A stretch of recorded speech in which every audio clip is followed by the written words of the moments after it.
لا بەردەم باڵەخانەی ئەنجومەنی وەزیران لەگەڵ پورەکەتان دانیشتووم.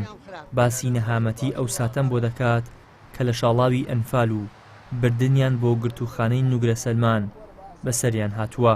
پورەکەتان دوعا دەکات ئەو ساتە ناخۆشانەی ئەوان بینیویانە و بەسەریاندا هاتووە دوژبنیش نەیبینێت. لە نوگرە سەلمان ئەو ڕزانە تێمە بینیمان یاخوا دژمنەکەشمان نەیبینێ، ئەوەی بەناو مسلمانە نەیبینێت و ئێمەش لە دانیشتین مناڵمان نەخۆش کرد، مناڵمان مرد، خۆمان هیلاک بووین، لە برسا وشکەڵ هاتبووین. ئێتر ئەوەنە برنجم پەرداخێ برنجمە کڕی بە 2 دیناروونی و 2 دیناروونی ئەو سا زۆر بوو. حتا ئەو ڕۆژەی بڕاو من ئیسیفادەم لەو پارەی وەرگرتووە.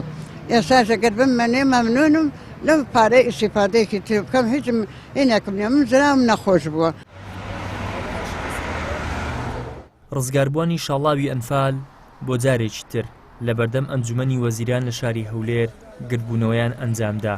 ئەوان لە شاری هەڵەبجە و ئیدارەی سەربەخۆی گەرمیانەوە ڕێگەیەکی دووریان بڕیوە تاکو ئەو مافە وەربگرنەوە کە وەکو خۆیان دەیڵێن ساڵێک و 8 مانگە موچەکانیان لە ژێر چاکسازی لێبڕدراوە. داواش دەکەن حکوومەتی هەرێم یاساوەکو خۆی جێبەجێ بکات.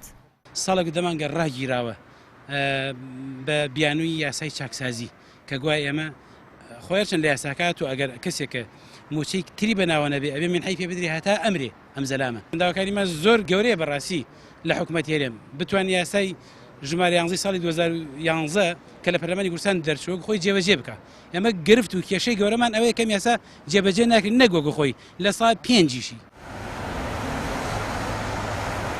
بەشێک لە ڕزگاربوونی شاڵاوی ئەنفال کە ژمارەیان 219 کەسن. حکوومەتی هەرێم بە بیانووی ئەوەی کەمتر لە 6 مانگ لە گرتوخانەی نوگرە سەلمان لە زیندان بوون پاش پێدانی موچەکانیان بۆ ماوەی 10 ساڵ لە ئێستادا موچەکانیشی ڕاگرتوون. پەیام بۆ بەدوەداچوونی ئەم بابەتە پەیوەندی کرد با وەزارەتی شەهیدان و ئەنفالکراوان، بەڵام ئامادە نەبوون هیچ زانیاریەکمان پێ بدەن. ئیدریس محەممەد، کەناڵی ئاسمانی پەیام، هەولێر.